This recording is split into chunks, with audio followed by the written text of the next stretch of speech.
Thank you. Madam Speaker, Vice President Biden, members of Congress, distinguished guests, and fellow Americans. Our Constitution declares that from time to time, the President shall give to Congress information about the state of our Union. For 220 years, our leaders have fulfilled this duty. They've done so during periods of prosperity and tranquility. And they've done so in the midst of war and depression, in moments of great strife and great struggle. It's tempting to look back on these moments and assume that our progress was inevitable, that America was always destined to succeed. But when the Union was turned back at Bull Run and the Allies first landed at Omaha Beach, victory was very much in doubt. When the market crashed on Black Tuesday and civil rights marchers were beaten on Bloody Sunday, the future was anything but certain. These were the times that tested the courage of our convictions and the strength of our Union.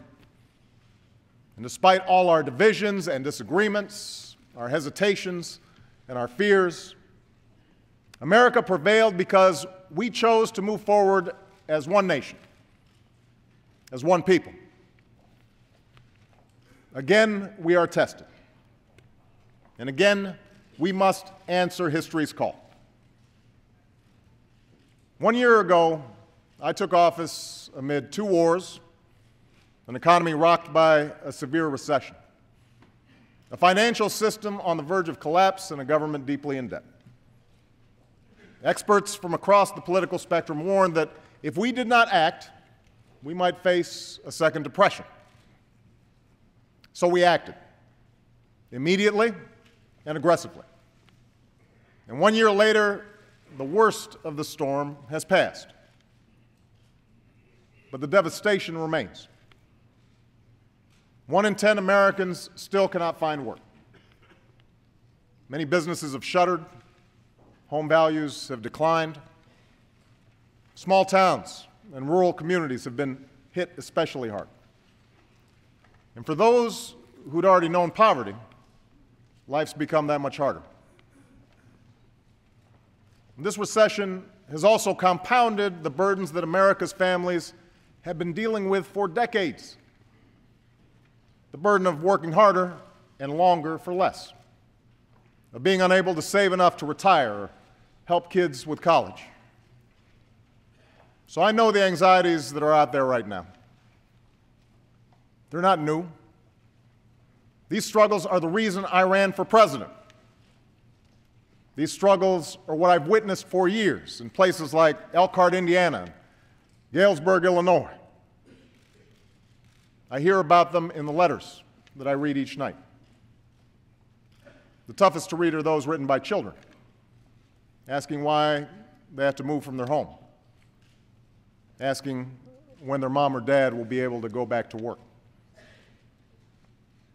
For these Americans and so many others, change has not come fast enough. Some are frustrated, some are angry.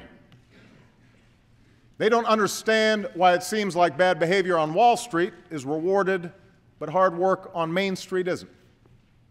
Or why Washington has been unable or unwilling to solve any of our problems. They're tired of the partisanship and the shouting and the pettiness. They know we can't afford it. Not now. So we face big and difficult challenges. And what the American people hope, what they deserve, is for all of us, Democrats and Republicans, to work through our differences, to overcome the numbing weight of our politics. For while the people who sent us here have different backgrounds, different stories, different beliefs, the anxieties they face are the same. The aspirations they hold are shared. A job that pays the bills, a chance to get ahead, most of all, the ability to give their children a better life. And you know what else they share? They share a stubborn resilience in the face of adversity. After one of the most difficult years in our history, they remain busy building cars and teaching kids, starting businesses and going back to school. They're coaching Little League and helping their neighbors. One woman wrote to me and said, "We are strained but hopeful, struggling but encouraged." It's because of this spirit, this great decency and great strength, that I have never been more hopeful about America's future than I am tonight.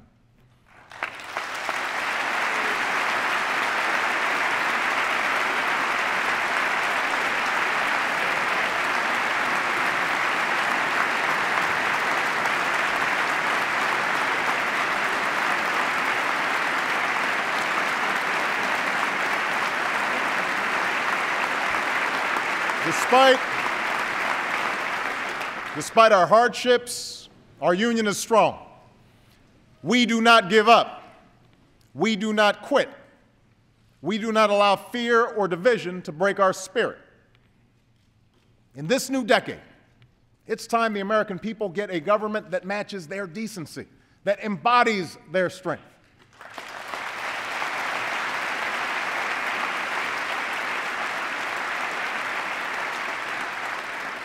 And tonight I'd like to talk about how together we can deliver on that promise.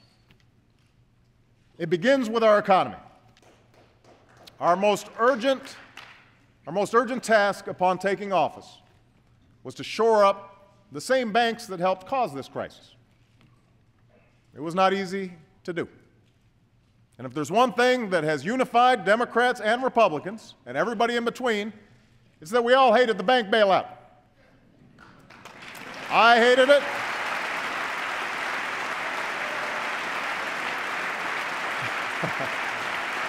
I hated it. I hated it. You hated it. It was about as popular as a root canal. But when I ran for president, I promised I wouldn't just do what was popular. I would do what was necessary. And if we had allowed the meltdown of the financial system, unemployment might be double what it is today. More businesses would certainly have closed. More homes would have surely been lost. So I supported the last administration's efforts to create the Financial Rescue Program. And when we took that program over, we made it more transparent and more accountable.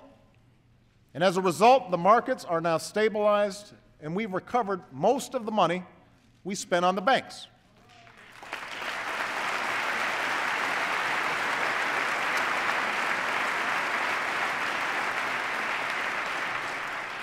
Most, but not all. To recover the rest, I've proposed a fee on the biggest banks. Now,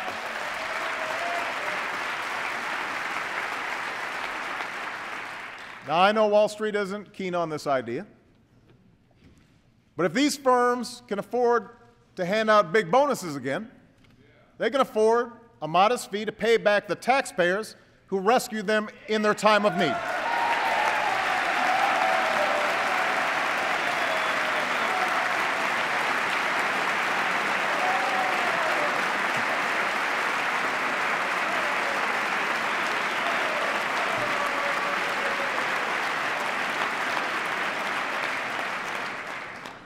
As we stabilized the financial system, we also took steps to get our economy growing again, save as many jobs as possible, and help Americans who'd become unemployed. That's why we extended or increased unemployment benefits for more than 18 million Americans, made health insurance 65% cheaper for families who get their coverage through COBRA, and passed 25 different tax cuts. Now let me repeat. We cut taxes. We cut taxes for 95% of working families. We cut taxes for small businesses. We cut taxes for first-time home buyers. We cut taxes for parents trying to care for their children. We cut taxes for 8 million Americans paying for college.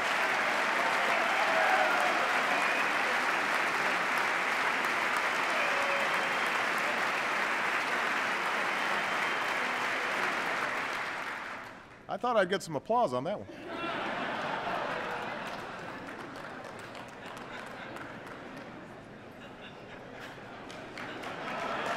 As a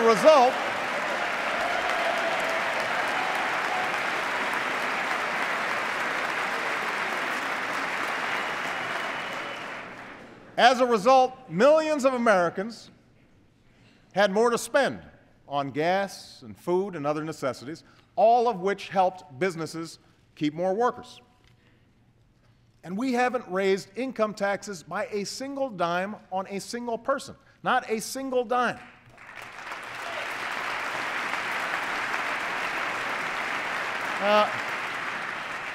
Because of the steps we took, there are about 2 million Americans working right now who would otherwise be unemployed.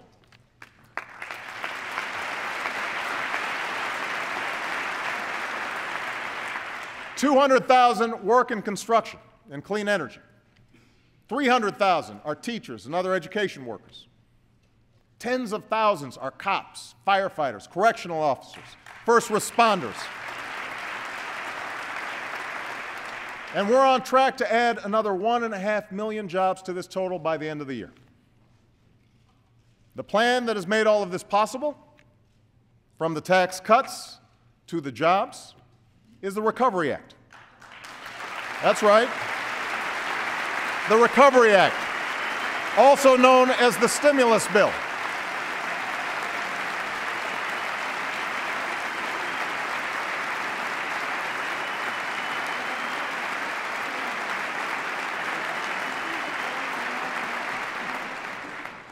Economists on the left and the right say this bill has helped save jobs and avert disaster. But you don't have to take their word for it. Talk to the small business in Phoenix that will triple its workforce because of the Recovery Act. Talk to the window manufacturer in Philadelphia who said he used to be skeptical about the Recovery Act until he had to add 2 more work shifts just because of the business it created. Talk to the single teacher raising 2 kids who was told by her principal in the last week of school that because of the Recovery Act, she wouldn't be laid off after all. There are stories like this all across America. And after 2 years of recession, the economy is growing again. Retirement funds have started to gain back some of their value. Businesses are beginning to invest again. And slowly, some are starting to hire again. But I realize that for every success story, there are other stories of men and women who wake up with the anguish of not knowing where their next paycheck will come from, who send out resumes week after week and hear nothing in response. That is why jobs must be our #1 focus in 2010, and that's why I'm calling for a new jobs bill tonight.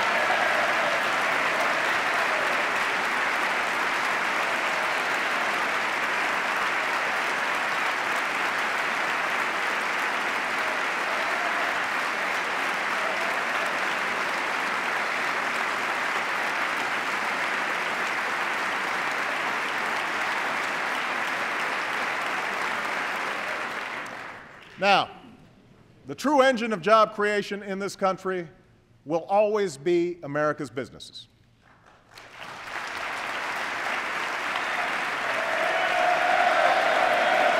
I agree. Absolutely. But government can create the conditions necessary for businesses to expand and hire more workers. We should start where most new jobs do, in small businesses. Companies that begin when an entrepreneur takes a chance on a dream or a worker decides it's time she became her own boss. Through sheer grit and determination, these companies have weathered the recession and they're ready to grow. But when you talk to small business owners in places like Allentown, Pennsylvania, or Elyria, Ohio, you find out that even though banks on Wall Street are lending again, they're mostly lending to bigger companies. Financing remains difficult for small business owners across the country, even those that are making a profit. So tonight, I'm proposing that we take $30 billion of the money Wall Street banks have repaid and use it to help community banks give small businesses the credit they need to stay afloat.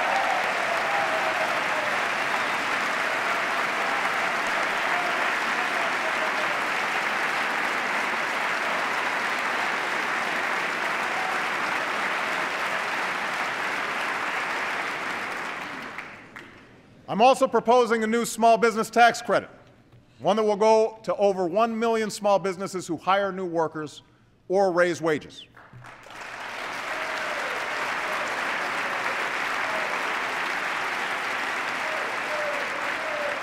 While we're at it, let's also eliminate all capital gains taxes on small business investment and provide a tax incentive for all large businesses and all small businesses to invest in new plants and equipment.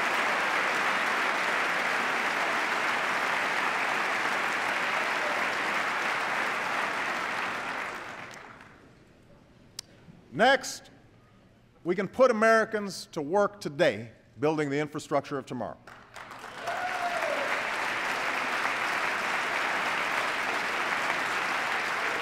From the first railroads to the interstate highway system, our nation has always been built to compete.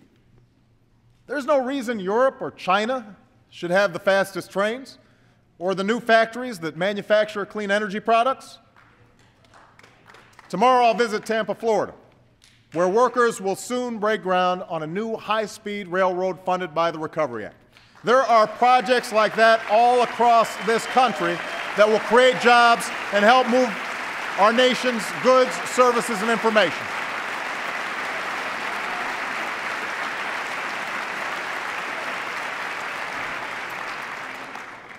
We should put more Americans to work building clean energy facilities and give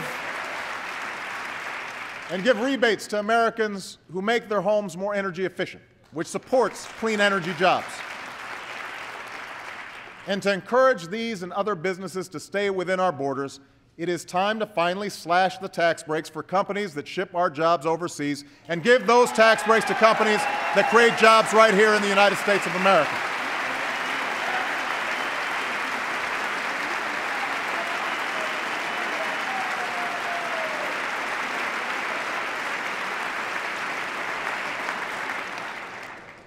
Now, the House has passed a jobs bill that includes some of these steps.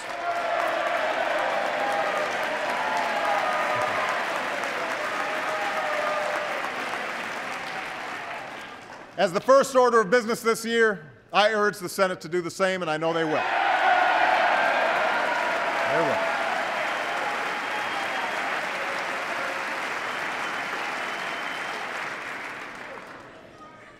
People are out of work. They're hurting. They need our help. And I want a jobs bill on my desk without delay. But the truth is, these steps won't make up for the 7 million jobs that we've lost over the last 2 years. The only way to move to full employment is to lay a new foundation for long-term economic growth and finally address the problems that America's families have confronted for years. We can't afford another so-called economic expansion like the one from the last decade, what some call the lost decade, where jobs grew more slowly than during any prior expansion, where the income of the average American household declined while the cost of health care and tuition reached record highs, where prosperity was built on a housing bubble and financial speculation. From the day I took office, I've been told that addressing our larger challenges is too ambitious. Such an effort would be too contentious. I've been told that our political system is too gridlocked and that we should just put things on hold for a while. For those who make these claims, I have one simple question. How long should we wait? How long should America put its future on hold? You see,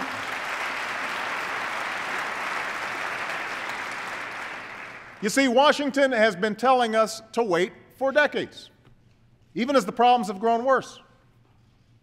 Meanwhile, China's not waiting to revamp its economy. Germany's not waiting.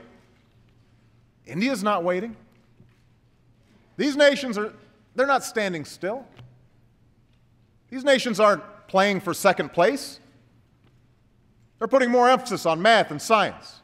They're rebuilding their infrastructure.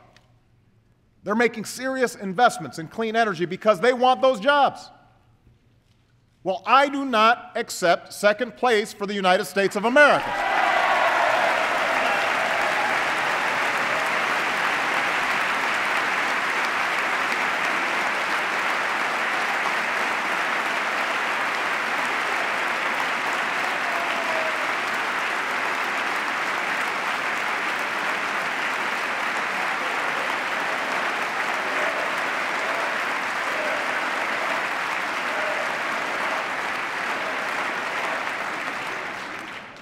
As hard as it may be, as uncomfortable and contentious as the debates may become, it's time to get serious about fixing the problems that are hampering our growth. Now, one place to start is serious financial reform. Look, I am not interested in punishing banks. I'm interested in protecting our economy.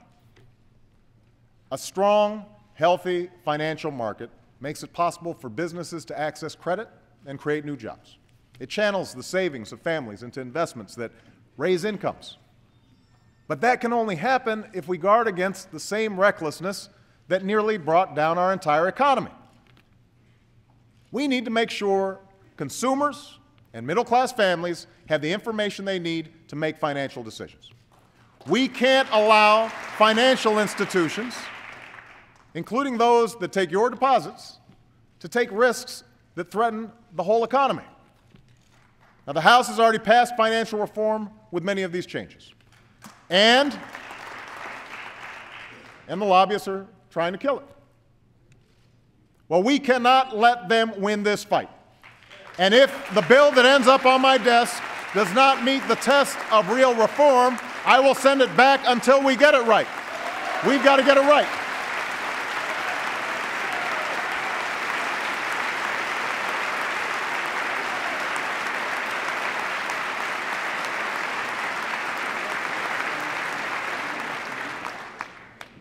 Next, we need to encourage American innovation.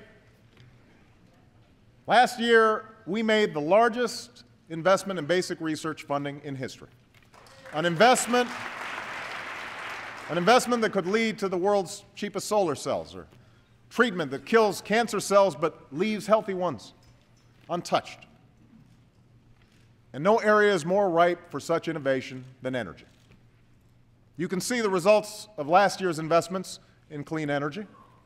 In the North Carolina company that will create 1,200 jobs nationwide helping to make advanced batteries, or in the California business that will put 1,000 people to work making solar panels. But to create more of these clean energy jobs, we need more production, more efficiency, more incentives. And that means building a new generation of safe, clean nuclear power plants in this country.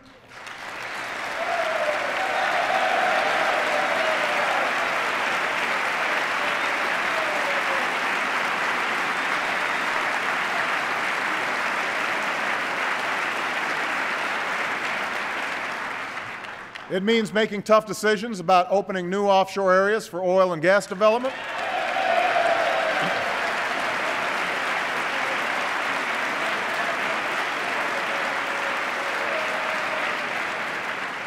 It means continued investment in advanced biofuels and clean coal technologies.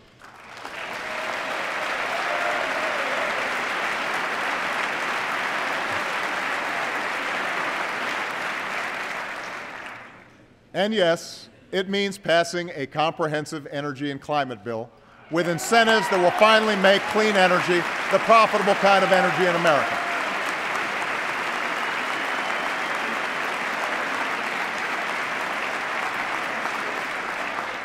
I'm grateful to the House for passing such a bill last year. And this year I'm eager to help advance the bipartisan effort in the Senate. I know there have been questions about whether we can afford such changes in a tough economy. I know that there are those who disagree with the overwhelming scientific evidence on climate change. But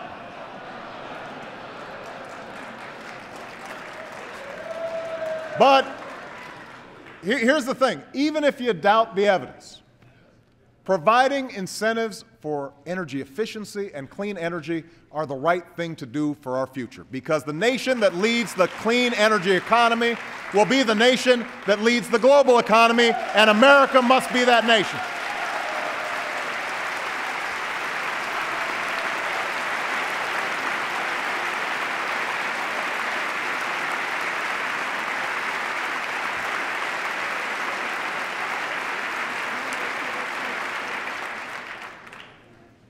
Third, we need to export more of our goods.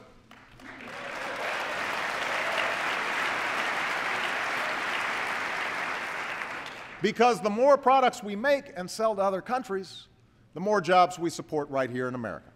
So tonight, we set a new goal. We will double our exports over the next 5 years, an increase that will support 2 million jobs in America.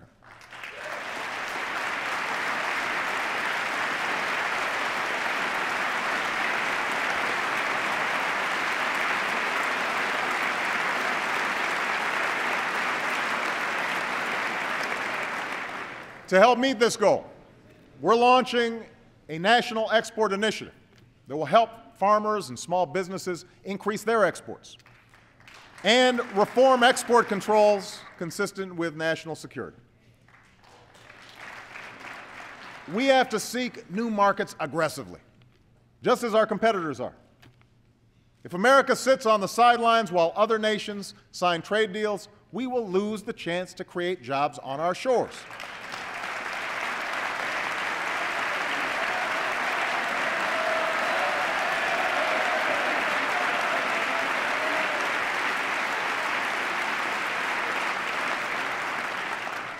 But realizing those benefits also means enforcing those agreements so our trading partners play by the rules.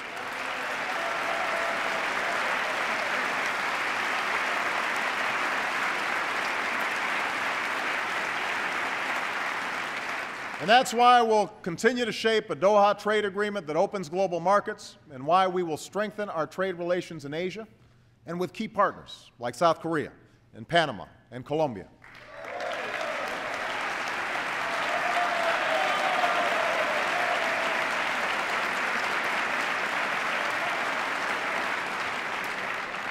Fourth, we need to invest in the skills and education of our people.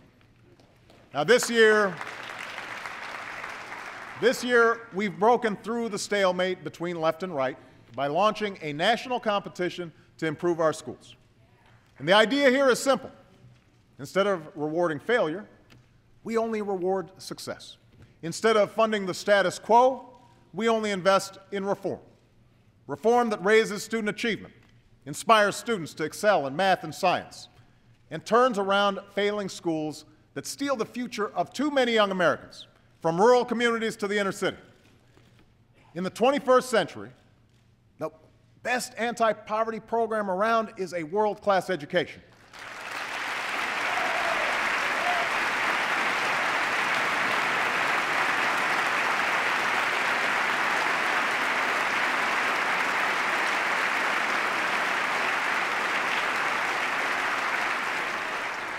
And in this country, the success of our children cannot depend more on where they live than on their potential. When we renew the Elementary and Secondary Education Act, we will work with Congress to expand these reforms to all 50 states. Still, in this economy, a high school diploma no longer guarantees a good job. That's why I urge the Senate to follow the House and pass a bill that will revitalize our community colleges, which are a career pathway to the children of so many working families.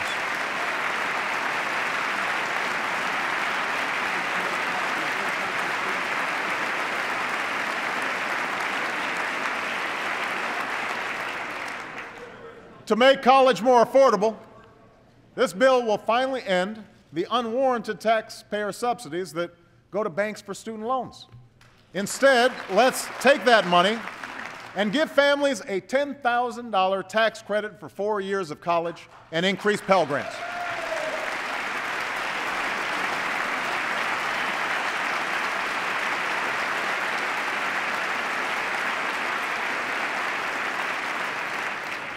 And let's tell another 1 million students that when they graduate, they will be required to pay only 10% of their income on student loans. And all of their debt will be forgiven after 20 years, and forgiven after 10 years if they choose a career in public service. Because in the United States of America, no one should go broke because they chose to go to college.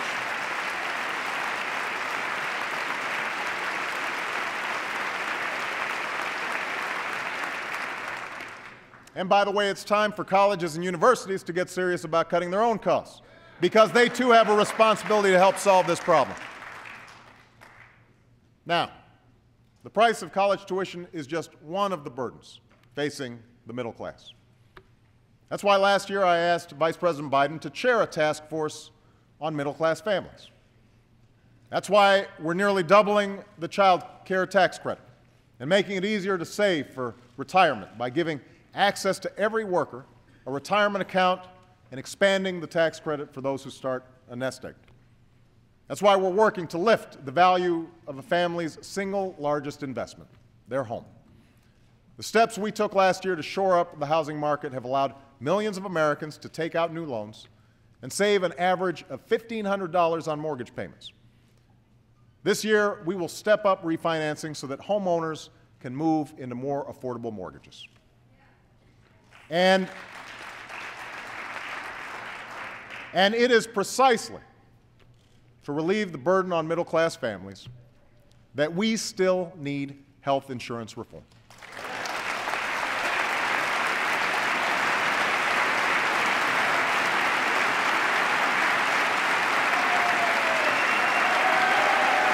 Yes, we do.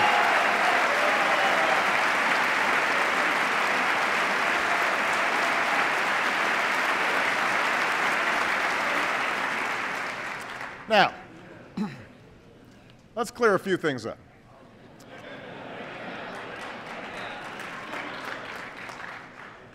I didn't choose to tackle this issue to get some legislative victory under my belt. And by now, it should be fairly obvious that I didn't take on health care because it was good politics.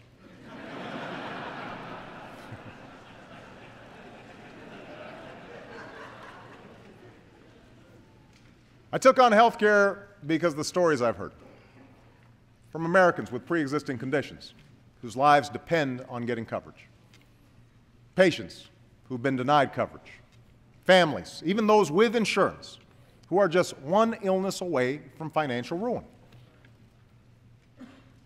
After nearly a century of trying, Democratic administrations, Republican administrations, we are closer than ever to bringing more security to the lives of so many Americans.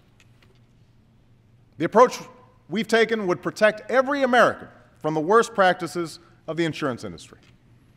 It would give small businesses and uninsured Americans a chance to choose an affordable health care plan in a competitive market.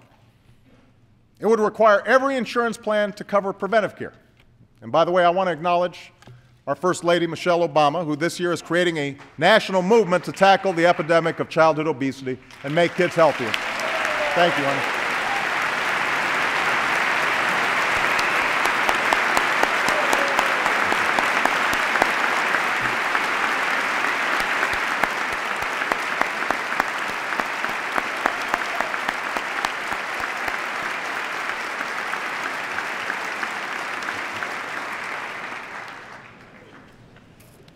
She gets embarrassed. Our approach would preserve the right of Americans who have insurance to keep their doctor and their plan. It would reduce costs and premiums for millions of families and businesses. And according to the Congressional Budget Office, the independent organization that both parties have cited as the official scorekeeper for Congress, our approach would bring down the deficit by as much as $1 trillion over the next 2 decades.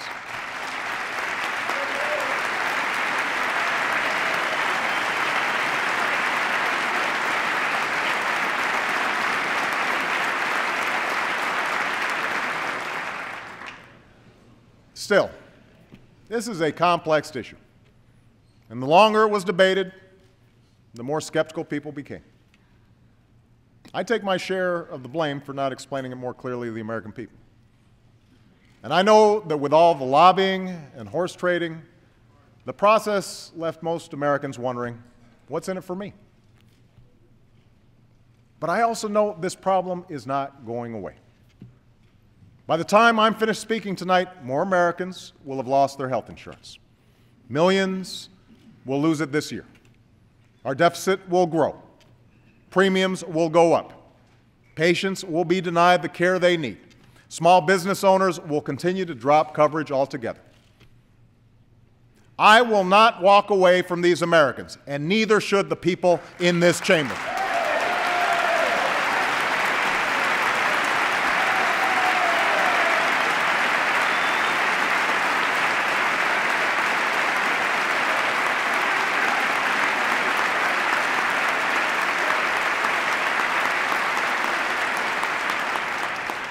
So, as temperatures cool, I want everyone to take another look at the plan we've proposed. There's a reason why many doctors, nurses, and healthcare experts who know our system best consider this approach a vast improvement over the status quo. But if anyone from either party has a better approach that will bring down premiums, bring down the deficit, cover the uninsured, strengthen Medicare for seniors, and stop insurance company abuses, let me know. Let me know. Let me know.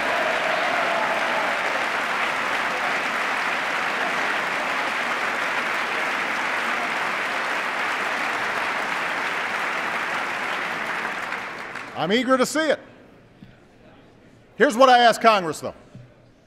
Don't walk away from reform. Not now. Not when we are so close. Let us find a way to come together and finish the job for the American people. Let's get it done. Let's get it done.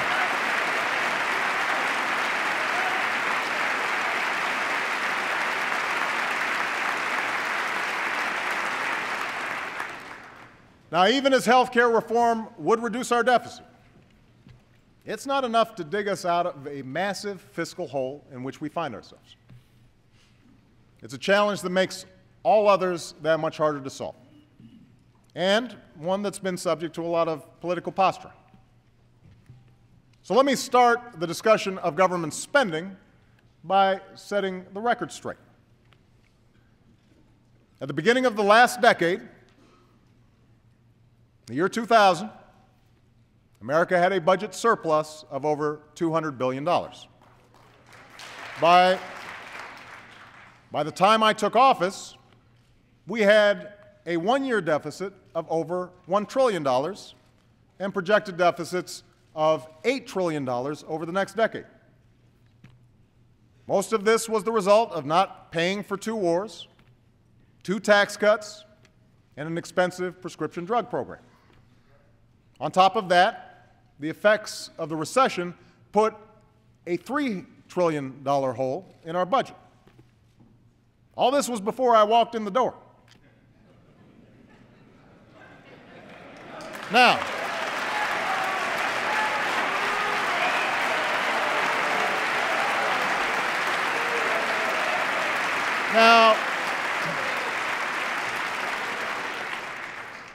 just stating the facts. Now, if we had taken office in ordinary times, I would have liked nothing more than to start bringing down the deficit. But we took office amid a crisis, and our efforts to prevent a second depression have added another $1 trillion to our national debt. That, too, is a fact. I'm absolutely convinced that was the right thing to do.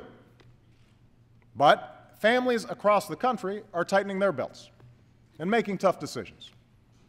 The federal government should do the same.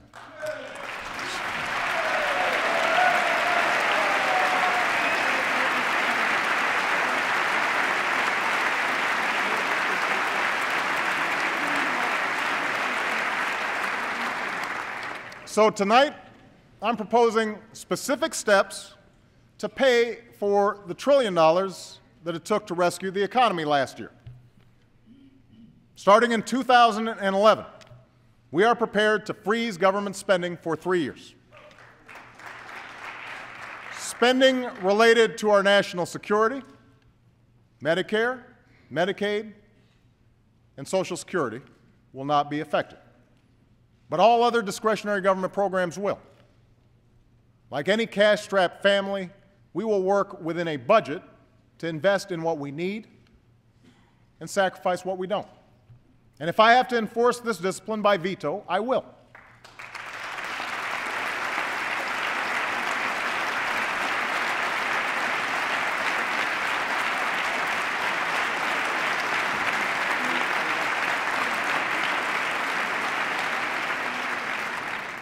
We will continue to go through the budget, line by line, page by page, to eliminate programs that we can't afford and don't work. We've already identified $20 billion in savings for next year. To help working families, we'll extend our middle-class tax cuts. But at a time of record deficits, we will not continue tax cuts for oil companies, for investment fund managers, and for those making over $250,000 a year. We just can't afford it. Now, even after paying for what we spent on my watch, we'll still face the massive deficit we had when I took office. More importantly, the cost of Medicare, Medicaid, and Social Security will continue to skyrocket. That's why I've called for a bipartisan fiscal commission, modeled on a proposal by Republican Judd Gregg and Democrat Kent Conrad.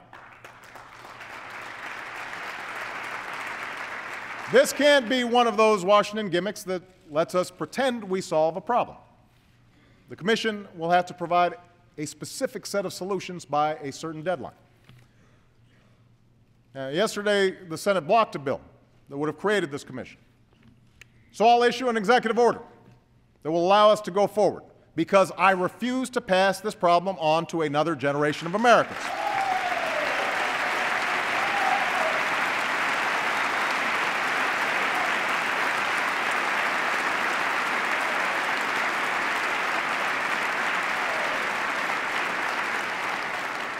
And when the vote comes tomorrow, the Senate should restore the pay-as-you-go law that was a big reason for why we had record surpluses in the 1990s.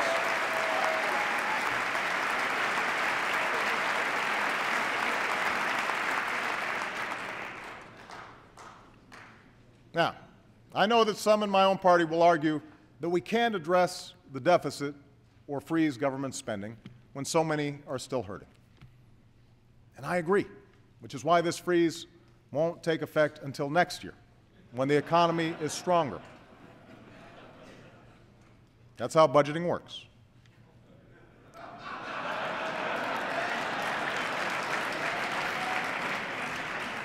But understand,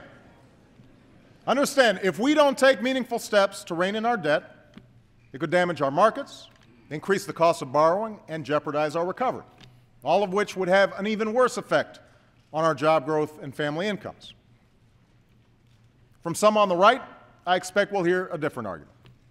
That if we just make fewer investments in our people, extend tax cuts, including those for the wealthier Americans, eliminate more regulations, maintain the status quo on health care, our deficits will go away. The problem is, that's what we did for 8 years.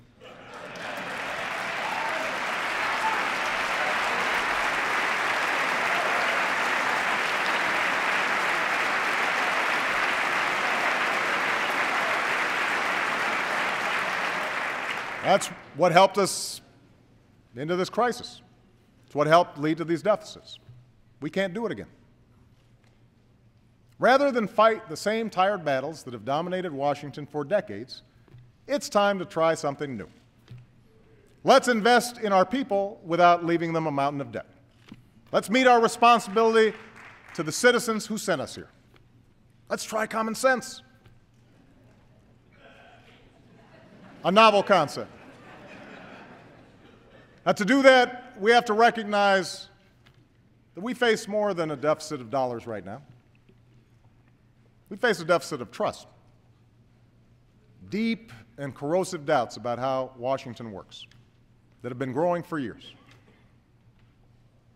To close that credibility gap, we have to take action on both ends of Pennsylvania Avenue, to end the outsized influence of lobbyists, to do our work openly, to give our people the government they deserve.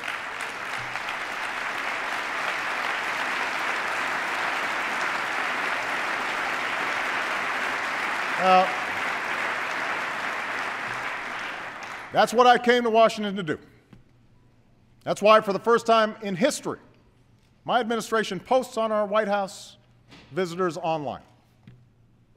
That's why we've excluded lobbyists from policymaking jobs or seats on federal boards and commissions. But we can't stop there.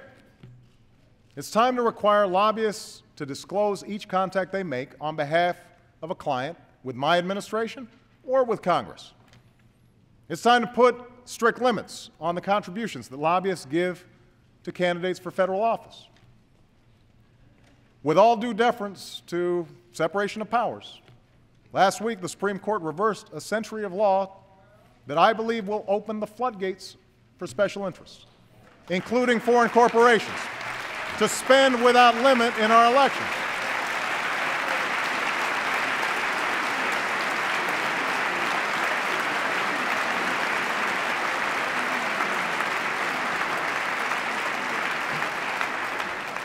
I don't think American elections should be bankrolled by America's most powerful interests, or worse, by foreign entities. They should be decided by the American people. And I'd urge Democrats and Republicans to pass a bill that helps correct some of these problems. I'm also calling on Congress to continue down the path of earmark reform. Democrats and Republicans.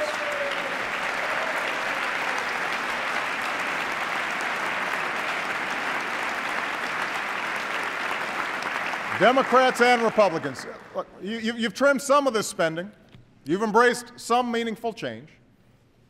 But restoring the public trust demands more. For example, some members of Congress post some earmark requests online. Tonight, I'm calling on Congress to publish all earmark requests on a single website before there's a vote, so that the American people can see how their money's being spent.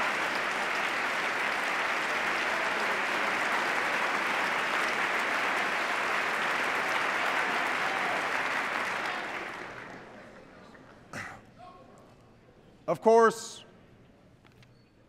none of these reforms will even happen if we don't also reform how we work with one another.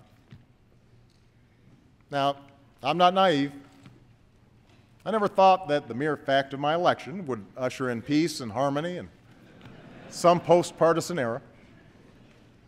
I knew that both parties have fed divisions that are deeply entrenched.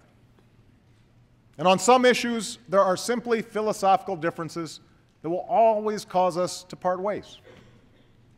These disagreements about the role of government in our lives, about our national priorities and our national security, they've been taking place for over 200 years. They're the very essence of our democracy. But what frustrates the American people is a Washington where every day is election day.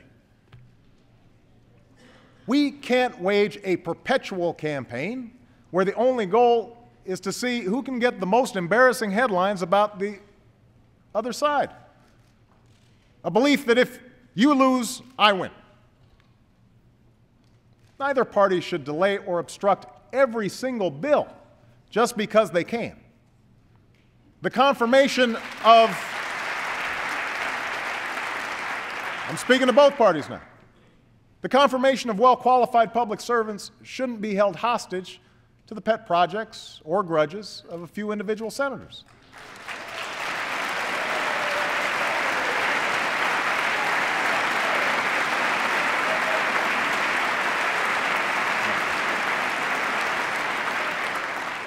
Washington may think that saying anything about the other side, no matter how false, no matter how malicious, is just part of the game.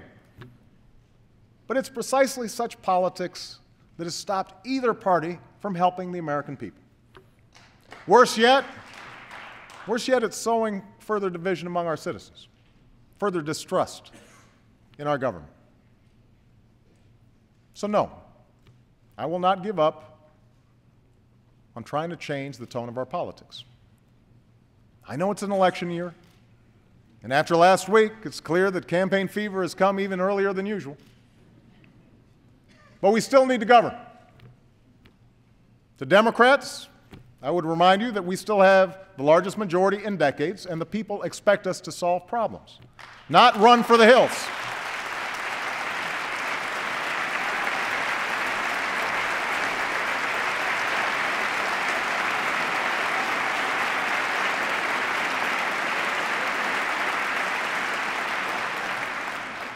And if the Republican leadership is going to insist that 60 votes in the Senate are required to do any business at all in this town, a supermajority, then the responsibility to govern is now yours as well.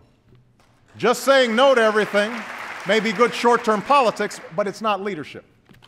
We were sent here to serve our citizens, not our ambitions.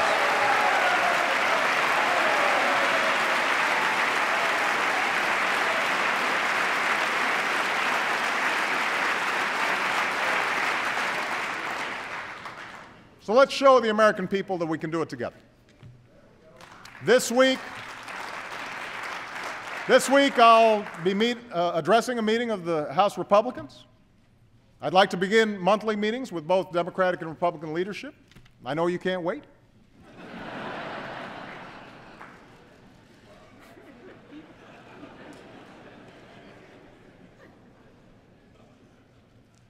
Throughout our history, no issue has united this country more than our security.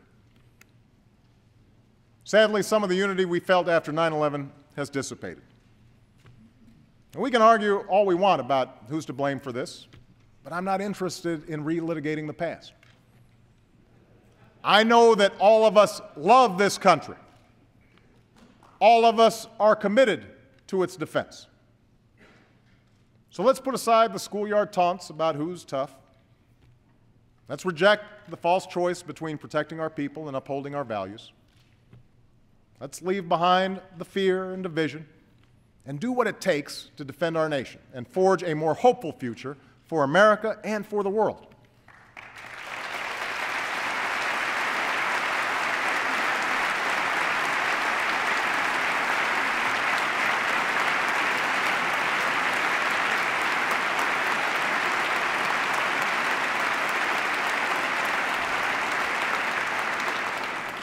That's the work we began last year. Since the day I took office, we've renewed our focus on the terrorists who threaten our nation. We've made substantial investments in our homeland security and disrupted plots that threaten to take American lives. We are filling unacceptable gaps revealed by the failed Christmas attack with better airline security and swifter action on our intelligence. We've prohibited torture and strengthened partnerships from the Pacific to South Asia to the Arabian Peninsula. And in the last year, hundreds of al-Qaeda's fighters and affiliates, including many senior leaders, have been captured or killed, far more than in 2008.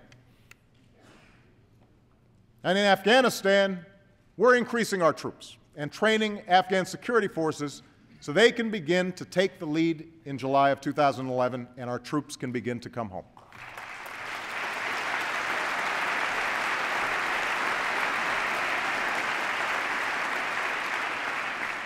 We will reward good governance, work to reduce corruption, and support the rights of all Afghans, men and women alike.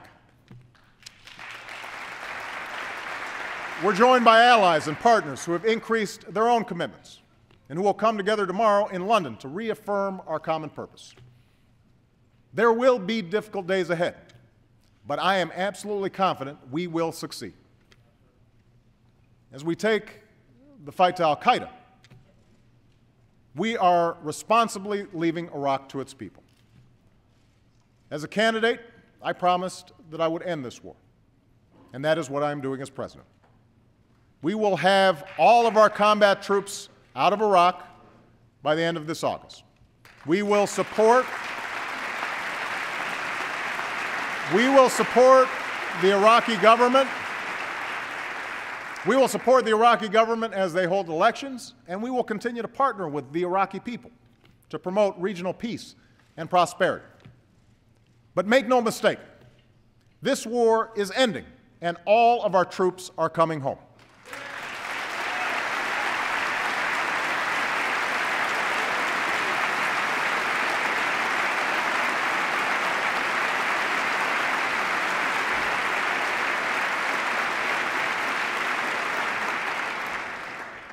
Tonight, all of our men and women in uniform, in Iraq, in Afghanistan, and around the world, they have to know that that they have our respect, our gratitude, our full support. And just as they must have the resources they need in war, we all have a responsibility to support them when they come home.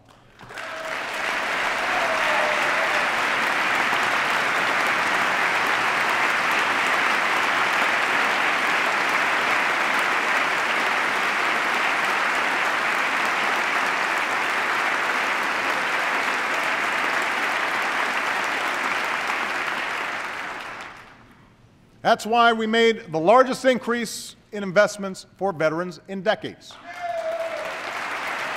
Last year.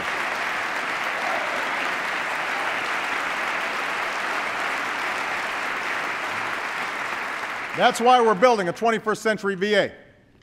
And that's why Michelle has joined with Jill Biden to forge a national commitment to support military families.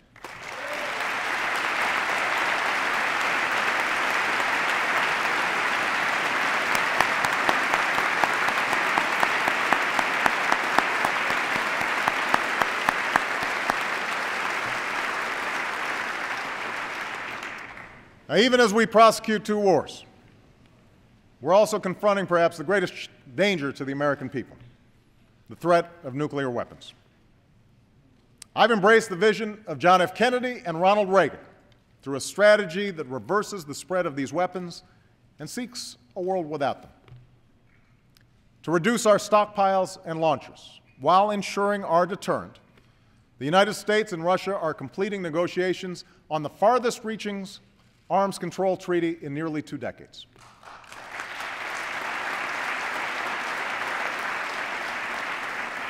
And at April's Nuclear Security Summit, we will bring 44 nations together here in Washington, D.C. behind a clear goal: securing all vulnerable nuclear materials around the world in 4 years so that they never fall into the hands of terrorists.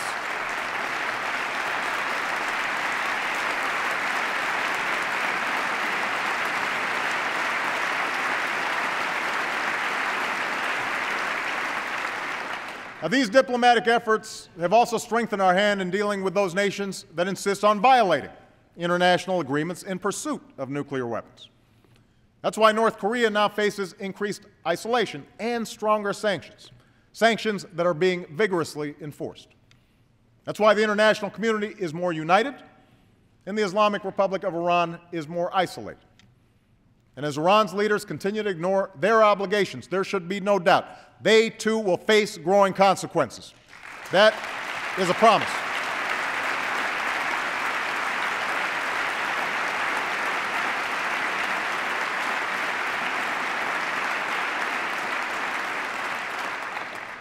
That's the leadership we are providing.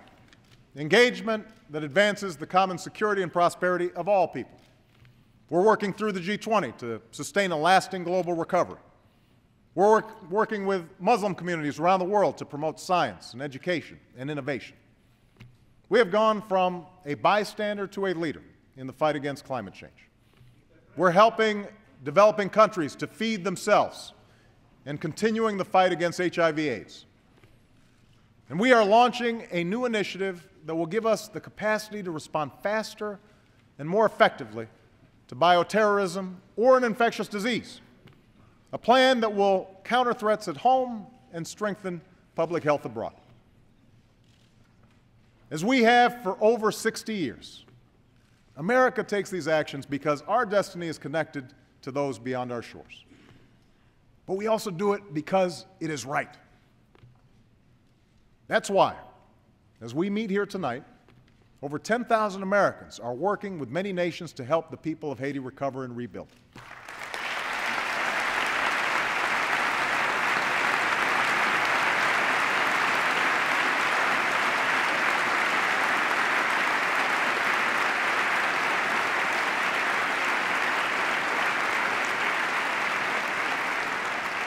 That's why we stand with the girl who yearns to go to school in Afghanistan, why we support the human rights of the women marching through the streets of Iran, why we advocate for the young man denied a job by corruption in Guinea.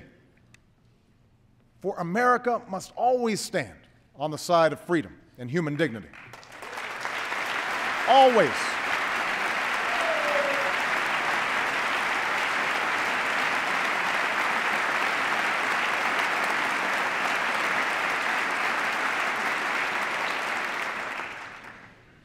Abroad, America's greatest source of strength has always been our ideals.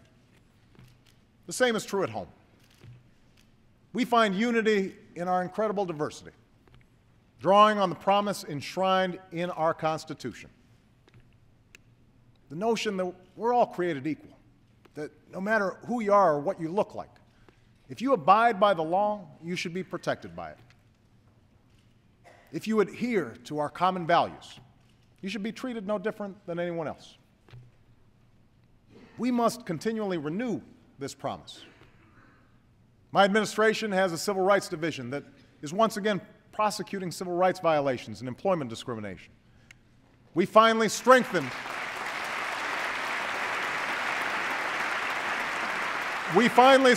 our laws to protect against crimes driven by hate. This year, I will work with Congress and our military to finally repeal the law that denies gay Americans the right to serve the country they love because of who they are. It's the right thing to do.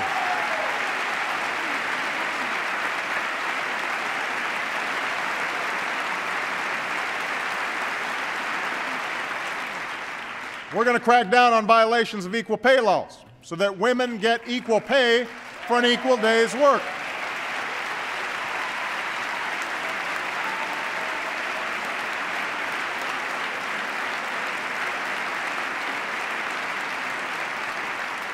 And we should continue the work of fixing our broken immigration system to secure our borders and enforce our laws and ensure that everyone who plays by the rules can contribute to our economy and enrich our nations.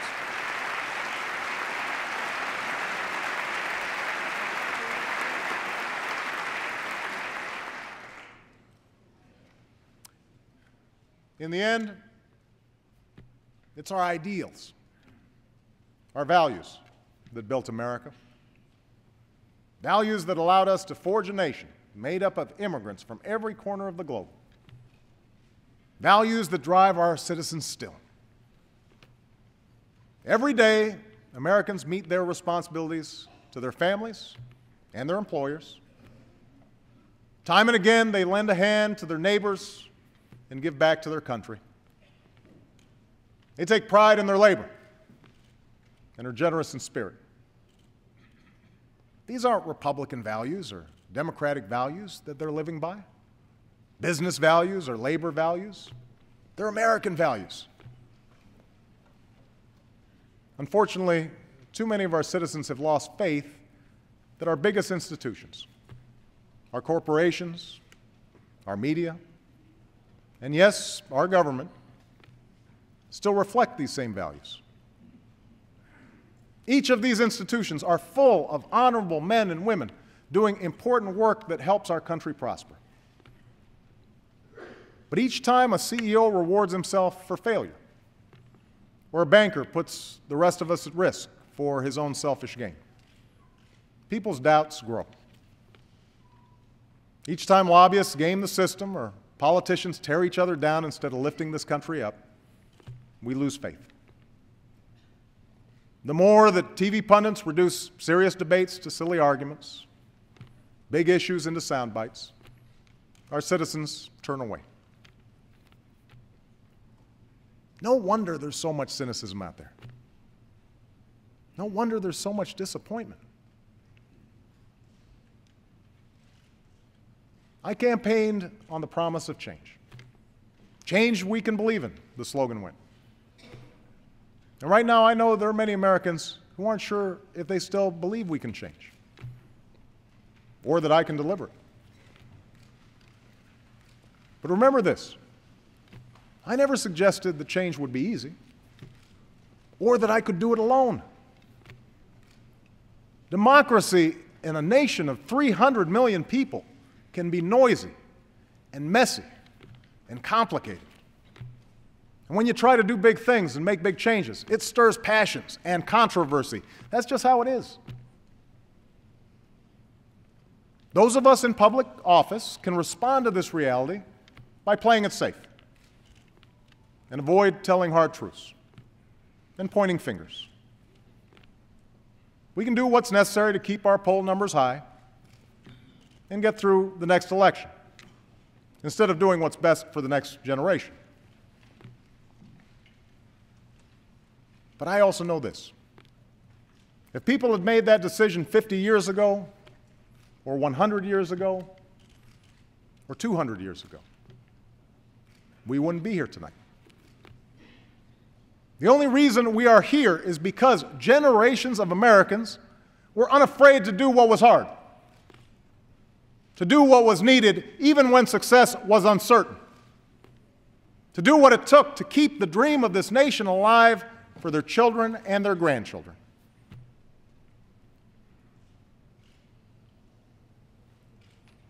Our administration has had some political setbacks this year, and some of them were deserved. But I wake up every day knowing that they are nothing compared to the setbacks that families all across this country have faced this year. And what keeps me going, what keeps me fighting, is that despite all these setbacks, that spirit of determination and optimism, that fundamental decency that has always been at the core of the American people, that lives on. It lives on in the struggling small business owner who wrote to me of his company. None of us, he said, are willing to consider even slightly that we might fail.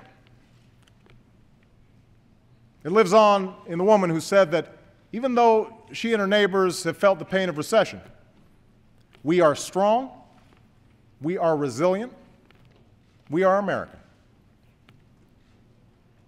It lives on in the 8-year-old boy in Louisiana who just sent me his allowance and asked if I would give it to the people of Haiti.